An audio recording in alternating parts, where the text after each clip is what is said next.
Travel Planet yra egzotinių kelionių organizatorius. Pagrindė specializuojamės Latino Amerikoje, Afrikoje, Pietryčių Azijoje, Tolimoje Azijoje.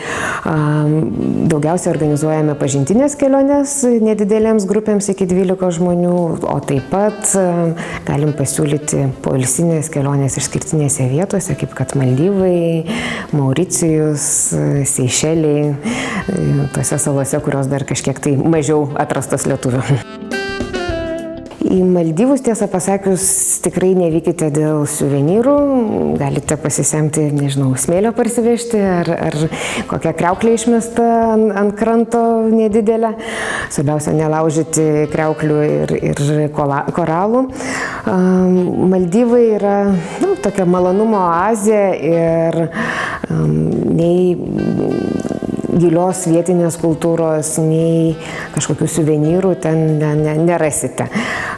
Su vietiniais smagu pabendrauti, pakalbėti, jie turi daug ką papasakot, kaip išgyventi mažoje saloje, ten, kur ir vandens netiek daug, ir visus maisto produktus reikia arba atsiskraidinti, atsiplukdyti ar kažkaip pabandyti pas save užauginti.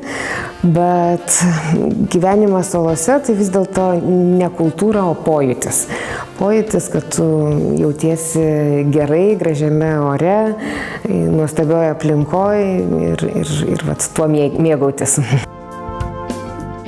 Be abejo, Maldyvai labiausiai asocijuojasi su nardymu, tiek paviršiniu, tiek giluminiu. Ir jei, tarkim, Raudonojoje jūroje nardytojai mėgsta gražiuosius koralus, tai Maldyvuose praktiškai iš karto nuo kranto prasidedančiuose rifuose yra ypatingai ryškios, spalvotos ir gausybė žuvyčių rūšių. Tai taip pat, pavyzdžiui, galimybė panardyti kartu, paplaukioti kartu su rykliais ar su vėžliais, ir visa tai yra tiesiog ranka pasiekiama, nereikia net kažkokių tai ekskursijų dienos daryti, užtenka tiesiai iš paplūdimio nerti. Maldyvai yra pakankamai brangi kryptis, tai juos rekomenduočiau keliam žmonių tipam.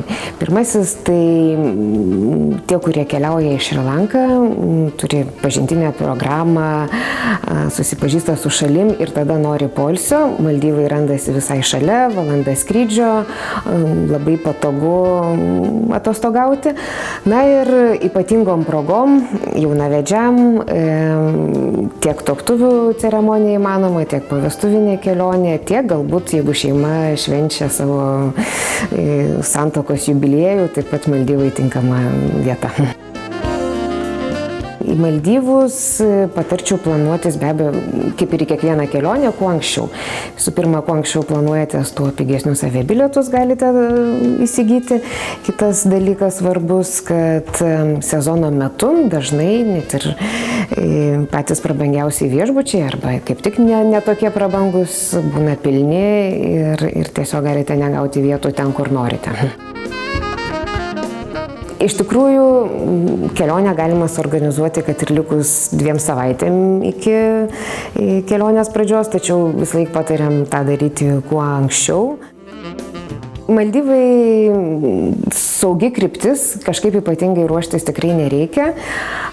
Reikia iš medicininės pusės jokių privalomų skiepų nėra. Ruošiantis svarbu tik tai, nežinau, išmokti galbūt plaukioti, kad galėtumėte Maldyvus geriau pažinti. Na ir vienintelį, ką patarčiau, tai kreiptis į specialistus, nes norint pasirinkti vieną iš 120 viešbučių, tikrai reikia žinoti daug niuansų. Galbūt tai yra labai graži sala, bet joje aptarnavimas prastas.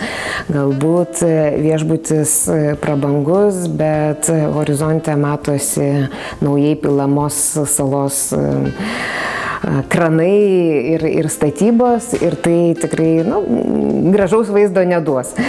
Tai patarimas didžiulis - pasitarti su tais, kurie jau yra buvę, išbandę ir tada rinktis viešbutį.